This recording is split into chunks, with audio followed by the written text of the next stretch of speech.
Olá, bem-vindo a todos à nossa última aula do nosso curso de Brasil Colonial.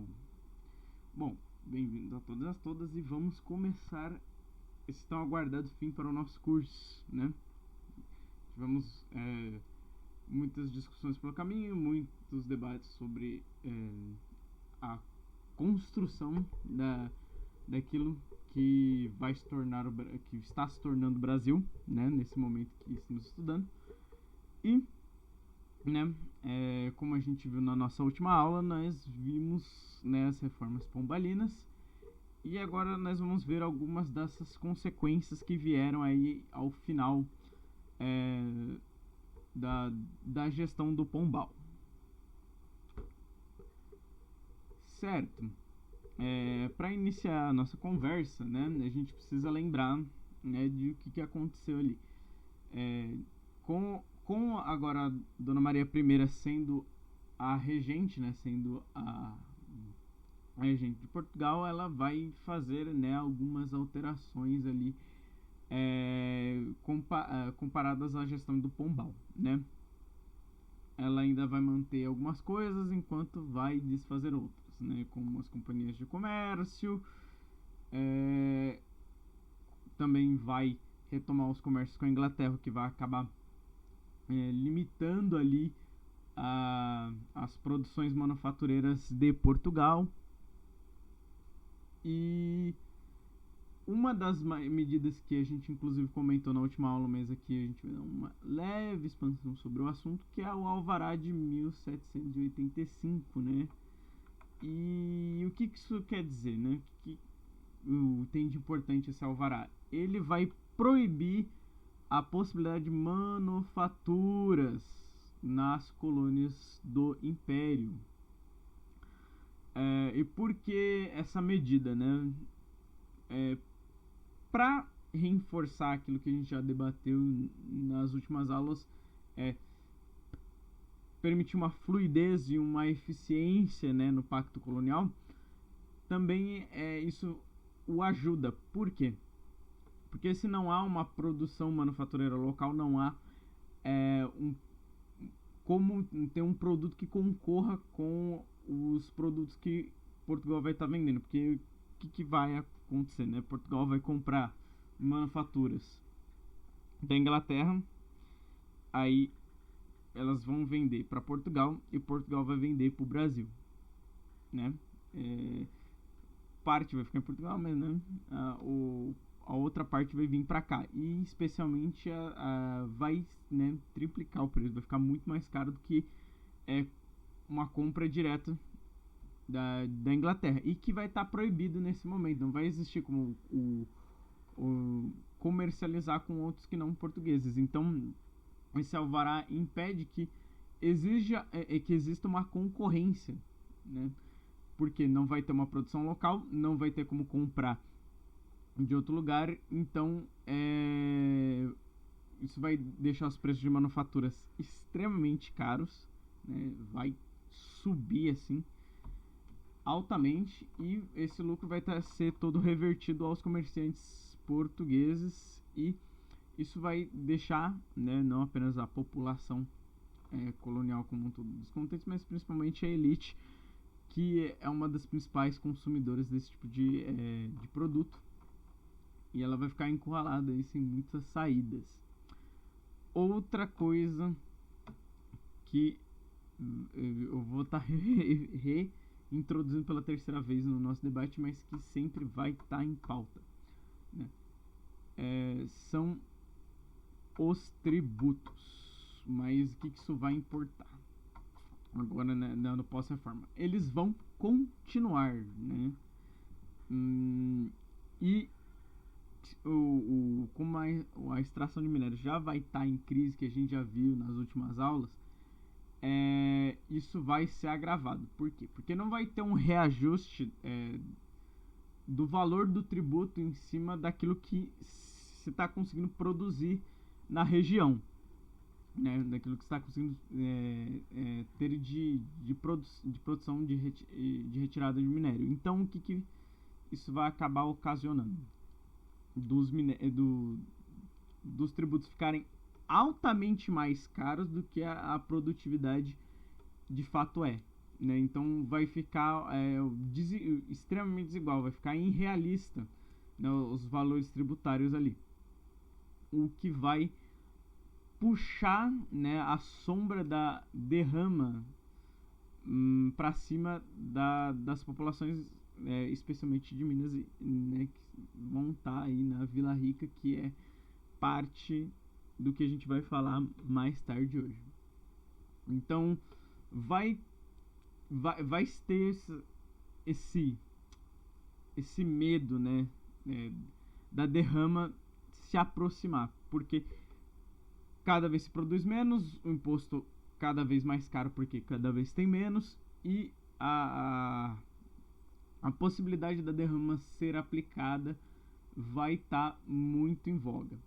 E para quem não se lembra o que é derrama, é o seguinte: toda a área de exploração de minério, né, todo súdito ali vai ter que fazer, né, o balanço anual da sua região, ter mais de 1.500 quilates, né? 1.500 quilates, né? Para pagar o exigido da produção, né? daquele ano. Se a provisão não conseguir pagar, né, o valor, esse valor vai ser pago de outra forma. Aí a questão é como? Através da força das armas, né? A parte militar da coroa ali vai se apropriar dos bens dos colonos. Isso vai ser desde retirar bens materiais de valor da casa das pessoas, até mesmo tomar uma propriedade do colono.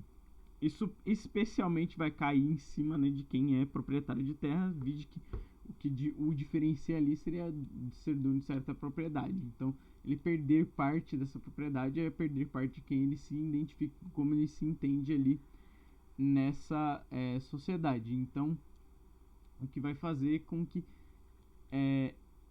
a galera ali da elite fique bem preocupada com isso. Por mais que a derrama não tenha sido tão comum, ela vai sempre pairar esse medo e vai acabar acontecendo, né, inevitavelmente, em alguns casos. Então vai deixar as elites das regiões das mineração bem de orelha em pé em como contornar essa situação, porque ela vai estar agora perdendo poder de consumo, né, por conta do alvará, vai estar perdendo um lucro, porque cada vez tem menos e mais ela tem que pagar mais impostos, e ainda com a possibilidade de não conseguir atingir essas metas e ter que dar seus bens. Isso obviamente vai impactar a população pobre também, mas para eles não vai ser uma alteração tão grande assim, por comparação, se a gente vê as regalias que a elite tinha, e vai acabar perdendo nesse processo. Então isso vai pressionar muito mais, né? A elite vai se sentir muito mais pressionada do que a própria camada popular, que já vai se sentir pressionada, mas não na mesma medida, porque ela não vai ter a mesma percepção de perda que tinha antes, embora a miséria vai se agravar também nesse momento, né? Vai se agravar. E nesse contexto todo, o que vai acontecer? Justamente pela reforma educacional, o incentivo a letramento que vai ter aqui para as elites, e a elite que vai acabar também se construindo em cima da mineração, que vai ficar muito rica, ela vai ter filhos instruídos, né? O que isso quer dizer? Vai ter essa geração que vai estar presenciando esse final aí do pós-reforma, vai ser a geração, né, da elite, que vai ter tido um estudo, vai ter tido uma formação, vai ter tido uma capacidade de produção intelectual, vai ter contato com as faculdades europeias, vai ter contato com Coimbra, vai ter contato com algo que a gente falou muito na última aula, que é o iluminismo, né? Vai ter contato com essas ideias revolucionárias burguesas.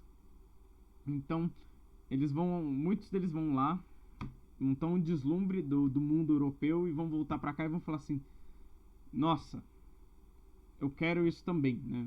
Vou querer algumas dessas pautas, eu vou querer algumas dessas regalias, eu vou querer alguns desses ideais para tocar o barco dos meus negócios, da minha vida, da minha estrutura colonial, ou até mesmo da percepção de querer quebrar com a estrutura colonial e fazer métodos de governo alternativo, né? Ainda mais porque agora eles estarão, né, essa elite vai estar bem informada, vai ter bem educada e vai entender muito bem esses processos o qual a coroa vai estar lidando aqui na colônia. Então vai ter uma formação aqui no Brasil durante esse período aí, de uma formação de classe de intelectuais. Nós vamos ter aí uma base de intelectuais fora a própria classe proprietária, né? A elite vai ter também agora intelectuais, que inclusive vão acabar até mesmo sendo integrados à parte da administração do sistema, né? Serão cargos administrativos justamente pela qualificação e também parentesco dessa elite que vai acabar se formando. Então ela vai acabar tendo ali um consenso iluminista nessa geração aí que cresceu e floresceu no final do período de Pombal e do pós-reformas, né? Certo. Agora a gente chegou ao ponto focal aí da nossa aula, que é justamente a Inconfidência, né? Inconfidência Mineira, que eu coloquei aqui só como Inconfidência para não ficar repetido. Então, para começar essa discussão, a gente precisa saber, tipo, quem foi esses Inconfidentes, sabe? E aí eu puxo o último tópico que a gente debateu aqui na aula, que é essa elite mais intelectualizada, que teve contato ao estudo, que teve contato com as ideias iluministas, né? Que vai representar esses Inconfidentes, né? Vai ser essas variações de profissionais liberais também, que vão ter tido uma oportunidade ou outra, vai ser os filhos dessa elite, vai ser alguns militares, vai se ter aí essencialmente, né, uma classe privilegiada. Também vai se ter posicionamento, né, do clero ali, né, de padres, né. Por que padres, né? Porque eles vão, né, igual a gente viu, eles vão estar sempre ligados à educação, que vai ter a permissão deles terem um contato mais com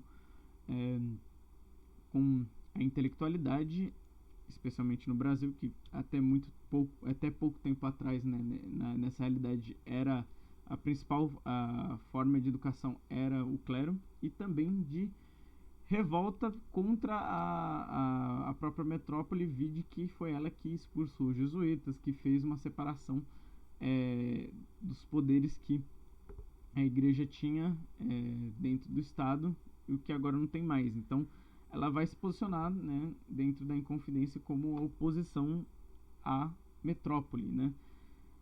Também, né, como eu disse, né, vai ser essa elite: proprietário, mineradores, intelectuais, vai ser, e esporadicamente um outro militar. Esse vai ser o perfil, né, essa elite que teve contato, que teve estudo, que vai se identificar com um Inconfidente. E eles vão ter uma inspiraçãozinha, né, nos movimentos de libertação dos Estados Unidos, né. Mas por que esse movimento de inspiração, né?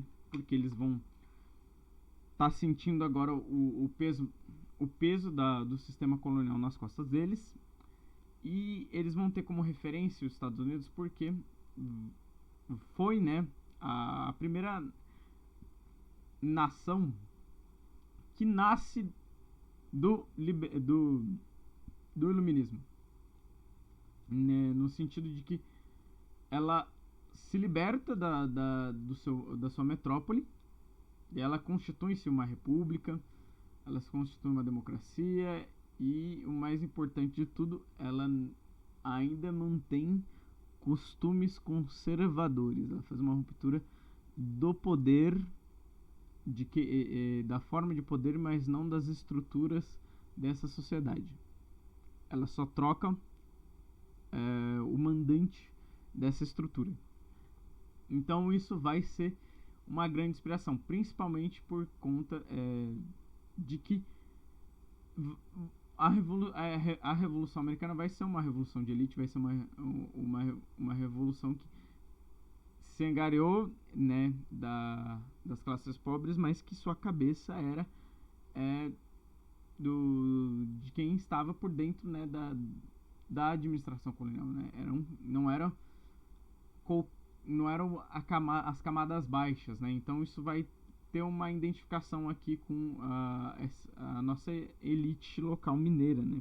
Que ela vai se entender, vai se interpretar ali dessa forma, além de ser algo muito marcante para a época, revolucionário de fato, né? No sentido de não se ter nada parecido com isso antes, né? Até aquele momento, né? Vai ser muito impactante.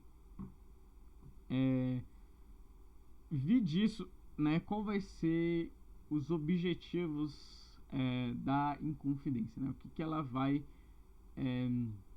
mirar quanto objetivo, quanto sentido, quanto o que ela quer fazer, né?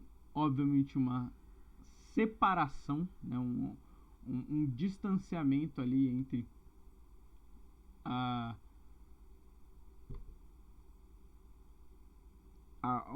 sua província, né? Se tornar uma república e o resto do aparelho colonial português, brasileiro, americano, que no caso é destacar, né, como se pegasse Minas Gerais e se tornasse um país e tivesse ali implantado seu federalismo com as suas especificidades, para cada um ter, para cada elite, né, preservar seus interesses nas suas regiões e manter os seus interesses em xeque, né?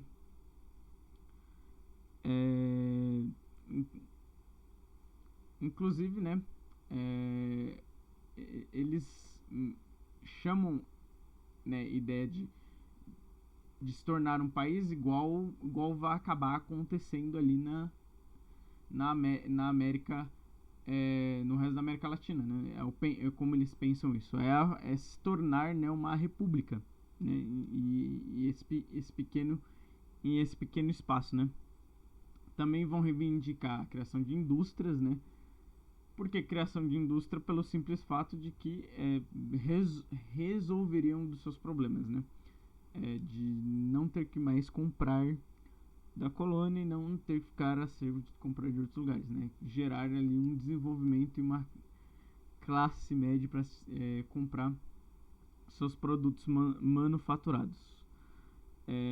Então, sempre qual vai ser os objetivos dele quando a gente acaba pensando no final de contas é ressaltar e resolver os problemas da elite mineira, né? Esse vai ser os pontos, né? O objetivo dessa emancipação desse território, né? Nunca se há uma ideia de pensar o Brasil, de pensar a colônia, mas sim de pensar Minas Gerais, né?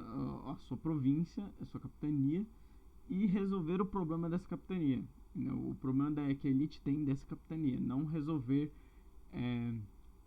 como um processo revolucionário como um todo, da própria colônia como um todo, porque até mesmo diferente do próprio Estados Unidos, que existem, né, as 3 colônias, né, que existem diferença entre as, mas se entende como uma coisa só. Aqui no caso da Inconfidência Mineira, ela vai entender apenas, né, sua emancipação quanto Minas Gerais, não quanto Brasil, né? Vamos entender assim, né? Não é uma luta pelo Brasil, é uma luta para a independência de Minas Gerais. Inclusive, esse marketing, né, dessa ideia de ser independente vai ser carregado para dentro do nosso republicanismo, até mesmo com a própria bandeira de Minas Gerais, que vai ser inspirada na bandeira clássica que os Inconfidentes criaram, né? E eles vão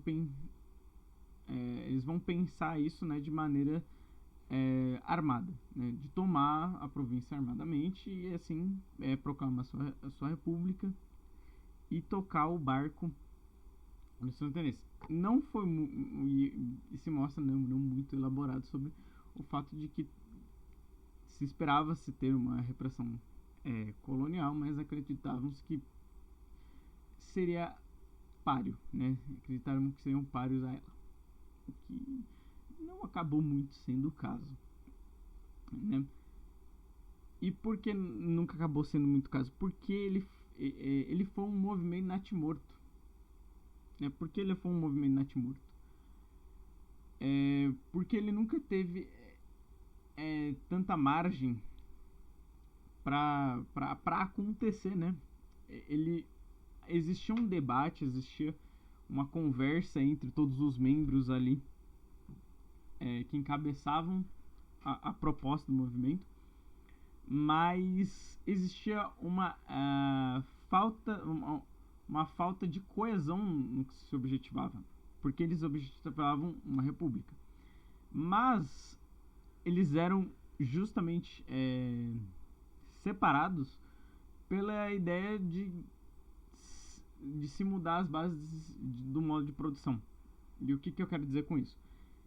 Existiam muitos que queriam manter o modo escravista, latifundiário, e outros não, né? Então há uma discordância de como tocar esse projeto, e justamente nessa discordância vai ter uma dificuldade de se propagar, de se desenvolver de maneira mais séria esse movimento, ou de coesão dentre eles mesmo, ou até mesmo medo entre alguns integrantes, porque eles ainda são elite, eles ainda têm medo de perder seus privilégios, eles querem fazer uma manutenção de como as coisas estão. Então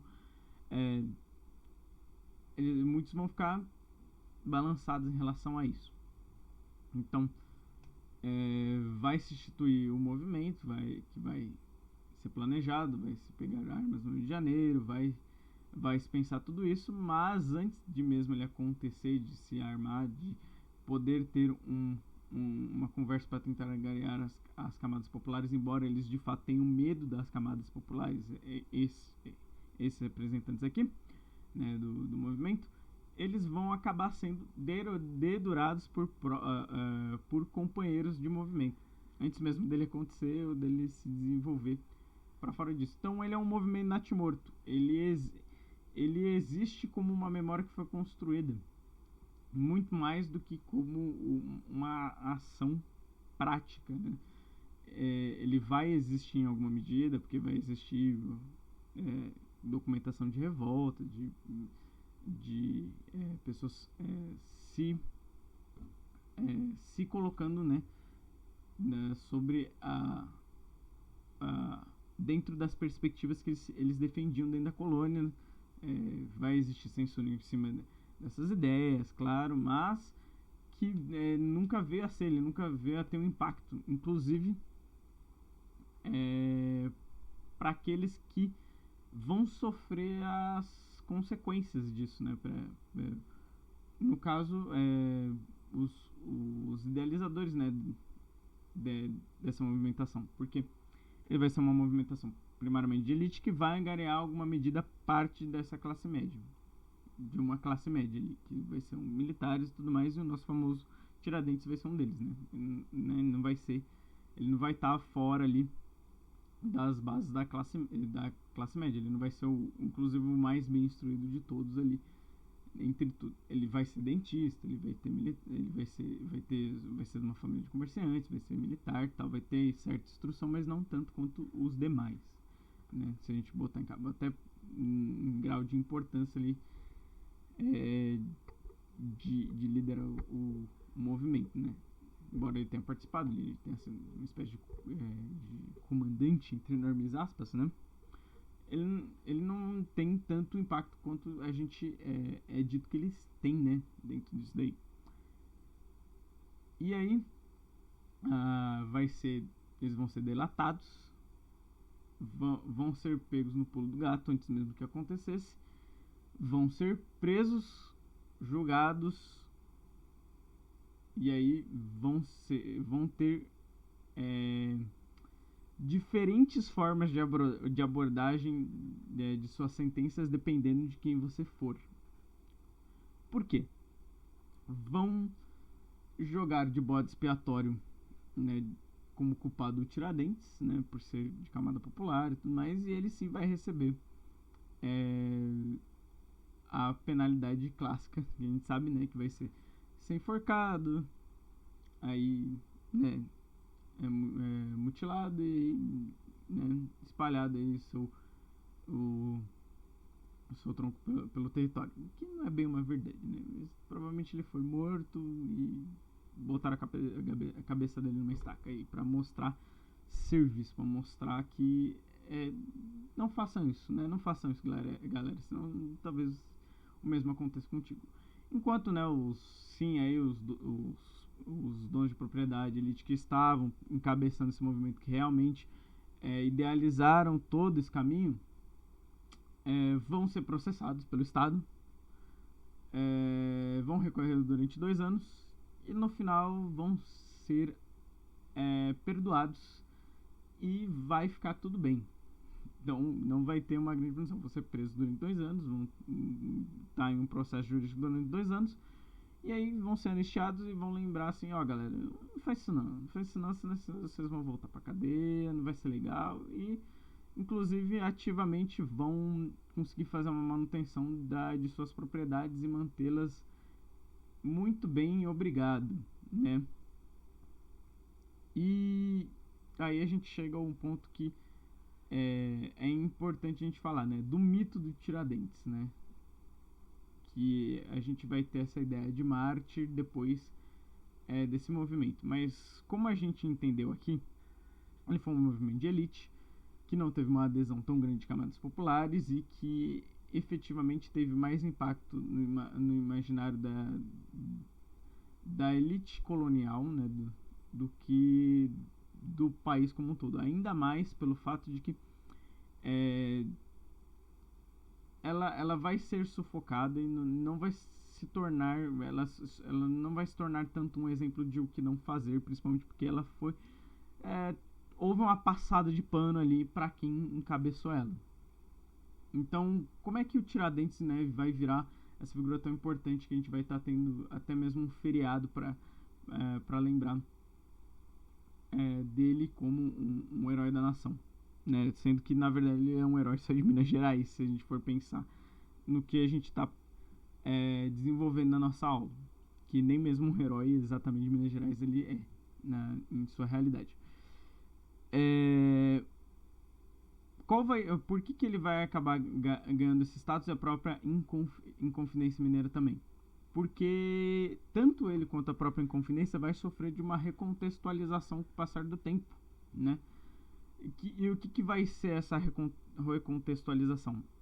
Que não vai ser nem mesmo nesse período colonial, né? Essa recontextualização vai estar daqui a muito tempo, depois, né, dos acontecimentos da Inconfidência, quando há a nossa proclamação da República, que é no período republicano que a gente vai ter de fato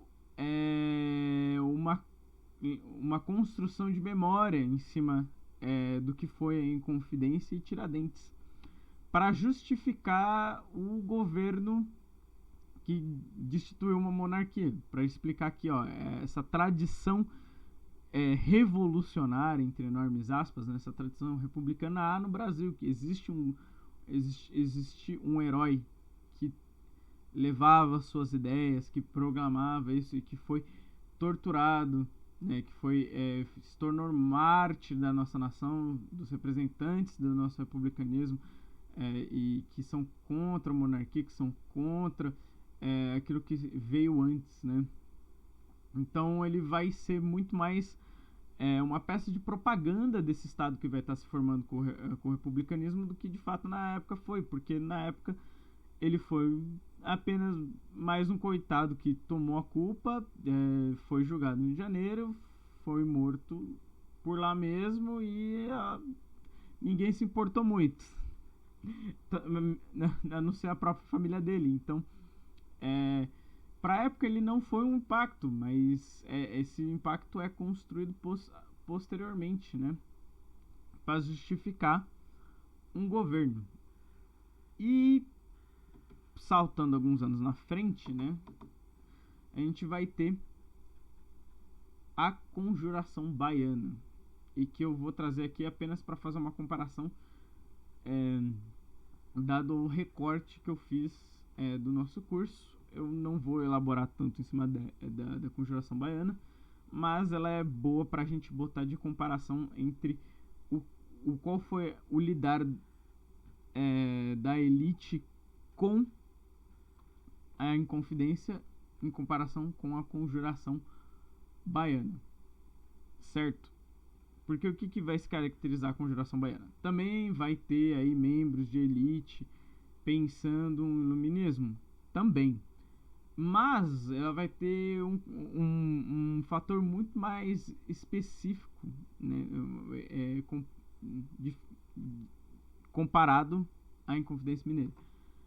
Porque ela vai ter uma adesão popular. E aí você me pergunta, mas por que ele vai ter uma adesão popular? Porque vai haver ali um debate anti-escravista, né? Vai haver um consenso, né, nessa percepção contra o escravismo, contra a monarquia, contra o colonialismo, uma ideia de república, e vai se agariar aí vários homens livres pobres, a própria perspectiva dos escravos, uma perspectiva de igualdade, e vai ter sim um ato, né, de público, né, de palavras de ordem, né, de mobilização, que vai ter cartazes espalhados pela cidade por aqueles que se engajarem nesse movimento de chamar a população a lutar contra a exploração da metrópole, que inclusive na Bahia vai ter os mesmos problemas que teve em Minas Gerais, mas só que de forma diferente, justamente, de novo, o monopólio sobre o comércio, sobre isso, sobre aquilo, além da própria crise da produção portuguesa, da economia portuguesa, que a gente já viu nas últimas aulas. Então, né, pobreza exaltada, então, que vai levar tudo aquilo que a gente já sabe, que a gente já debateu ali. Mas, justamente por ter uma adesão das camadas populares muito mais evidente do que nas outras, ela vai ter uma presença de negros, né, quanto lideranças nesse processo, não só elites, né? Então, a repressão da metrópole contra a Conjuração Baiana vai ser muito mais pesada e muito mais significativa do que foi a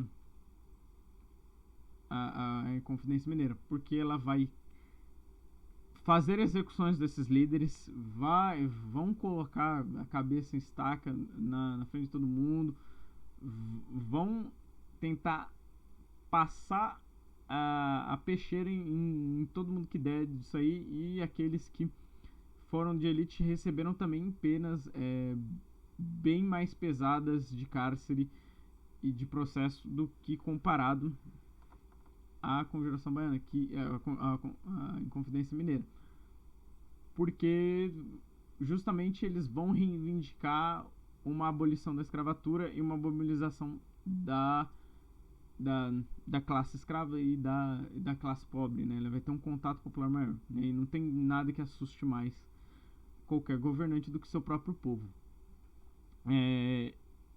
E isso vai se dar principalmente pelo medo de o Brasil sofrer uma revolução haitiana. O que isso quer dizer? Porque próximo àquele período, o Haiti, que era uma colônia francesa, se rebelou com uma rebelião escrava e matou todos os colonos, tomou-se a terra, expulsou-se os franceses e os escravos tornaram-se dono da terra. Então, para o Brasil, que era um país onde mais de 40% da população era escrava e, e tinha-se, né, muito, em quantidade, em regiões também, por distribuição, existia por região muito mais escravos do que homens livres, e até mesmo homens livres de plena, entre enormes aspas, cidadania, né, ou seja, elite. Para acontecer algo semelhante era muito fácil. Então a repressão foi exemplar justamente pelo medo do que isso poderia acontecer. Então, botando em perspectiva, a gente vê quais são as prioridades da própria Inconfidência Mineira e como ela foi tratada. Então, para a gente entender o que realmente ela foi, em vez de uma ideia de que ela foi um processo realmente revolucionário aqui, ou republicano, para o Brasil, mas sim ela representa muito mais uma elite tentando resolver seus problemas e se utilizando de suas ferramentas políticas para tentar chegar a eles, e não dando certo, tendo uma passada de mão, né, em cima da cabeça, falando assim: não faz mais isso, filhão, né, da metrópole. O que vai por consequência causar, né, algumas concessões, né, para que isso não acontecesse de novo, e dar uma afrouxada aí no apertar das engrenagens do Pacto Colonial. Dito isso, a gente chega ao momento onde o Brasil continua colônia, não se há mudanças estruturais, continua-se uma crise prolongada desse regime, há um afrouxamento do Pacto Colonial, mas ele ainda está presente e ele ainda impede dado desenvolvimento. E aí a gente chega no bloqueio, na chegada da família real e por que eles vieram parar aqui, né? Porque vamos ter um status quo aí até a chegada deles, que a gente já descreveu, e o que vai trazer a família real para quebrar esse status quo que se permaneceu aí do final do século XVIII até o início do XIX. Vai ser principalmente o bloqueio continental à Inglaterra do período napoleônico na França. E o que isso quer dizer? O Napoleão ele precisa desenvolver as cadeias produtivas francesas para se ter um comércio com maior concorrência, né? Para ele ter mais concorrência, ele ter uma produção que concorra com as demais daí, né? E a Inglaterra sendo o ponto central da industrialização naquele momento, vai ser uma pedra no sapato dele, porque não vão comprar dele porque a da Inglaterra é maior, melhor, ou até mesmo vai acontecer de não comprarem os produtos internos, justamente porque o estrangeiro vai ser melhor ou vai ser mais barato e tudo mais. Então ele vai precisar cortar isso daí, né? Essa brincadeira. Então ele vai declarar um bloqueio continental à Inglaterra e vai invadir todo mundo que vai ter contratos, né, com a Inglaterra. E todo mundo que vai ter contratos com ele vão ser ainda a maioria dos países que ainda possuem um absolutismo, que possuem um modelo monárquico administrativo mais semelhante ao antigo regime, né? E nisso vai estar Áustria, Portugal e Rússia. E qual que vai ser essa relação de Portugal com a Inglaterra? Como a gente viu na aula passada, eles vão ser grandes parceiros aí de empreitada. Por quê? porque Portugal vai estar muito bem com a sua nobreza se aburguesando e não vai dar muita bola para desenvolvimento e vai estar mais interessado em comprar direto de quem já tem as suas bases aí para modernizar e requintar o seu império. Além de não ter muita concorrência para poder bater de frente com ela, então ela prefere ter essa relação de submissão aí, de certa forma, né? Uma relação de dependência que justamente quem mais acaba sendo impactado vai sempre ser o Brasil, né? Portugal vai ter certo privilégio porque quem vai colher os louros da exploração do Brasil vai ser ele. E aí, justamente por essa relação íntima, né, de dependência que os dois terão, vai ser interessante a Inglaterra manter alguns contatos com Portugal. Então ela vai fornecer tropas para conseguir guerrear ali com a invasão napoleônica e fornecer uma ajudinha pro nosso Dom João VI, que vai ser, né, qual vai ser o plano dele, qual vai ser o plano dele, né, para superar essa crise das invasões de Napoleão. Ele vai ser escorregadio pra caramba e vai firmar um trato, né, mais comprometimentos com a Inglaterra,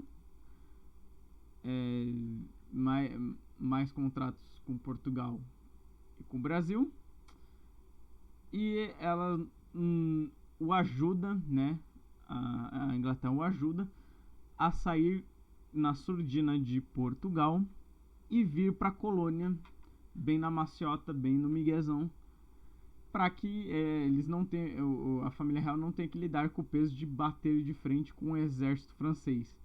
Então, eles vai deixar o exército britânico e português batendo de frente com o exército francês em Portugal, vai virar um campo de guerra e o centro administrativo do império vai migrar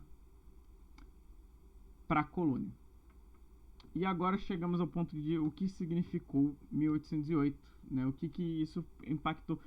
Porque agora, sem nenhum movimento revolucionário ou estigma de mudança, né? Mudança no sentido de sair vitorioso, né? Ganha uma vitória, vai vir a família real para cá, o que vai impactar muito de como vai se moldar o Brasil comparado aos seus vizinhos, porque eles vão conseguir as suas emancipações, mesmo que depois traídas, mesmo que depois sufocadas por antagonismos internos, mesmo que por diversos outros problemas, eles vão conquistar de alguma forma a sua independência. E o Brasil vai ter uma relação completamente diferente, porque agora ele vai começar a se tornar o próprio Império Português e que vai alterar muitas coisas por aqui. Então, o que significou o 1808 é uma mudança de paradigma de que agora a colônia se tornou mais império do que o próprio império. Então agora ela vai tomar outras prioridades. Mas que prioridades vão ser essas e que prioridades vão acabar nos transformando no que a gente só pode, né, discutir falando do próprio império em si. Então o que pode ser dito é que vai haver uma ruptura entre a colônia de antes e o agora, né, sede do governo do Império Português. Então, em conclusão, a gente viu que houve uma continuidade do Pacto Colonial, que isso indispôs as elites o suficiente para ter revoltas, mas que não fossem vitoriosas o suficiente para tirar, né, o aparelho colonial daqui, e que elas eram principalmente pensadas muito mais no seu umbigo de elite do que né, para as classes pobres como um todo, e quando elas são duramente reprimidas e não se dão muitos frutos. Então a conclusão essa, né? E é isso que foi a Confidência Mineira, é isso que foi o, o, o tudo isso que a gente viu, né? No final das contas. E para concluir aqui, né? A nossa aula vai ser essa questão. Eu vou dar o tempo para vocês pausarem e lerem. E a questão certa aí é a C, né? Que é a reafirmação de tudo que eu disse sobre o que foi a Inconfidência Mineira, que é apenas a questão das elites e uma manutenção de tudo que há aí. E com isso, terminamos o nosso curso. Obrigado a todos que estiveram até aqui. Espero que tenham gostado e obrigado por acompanhar o nosso curso até o fim. Obrigado a todos e até uma próxima oportunidade.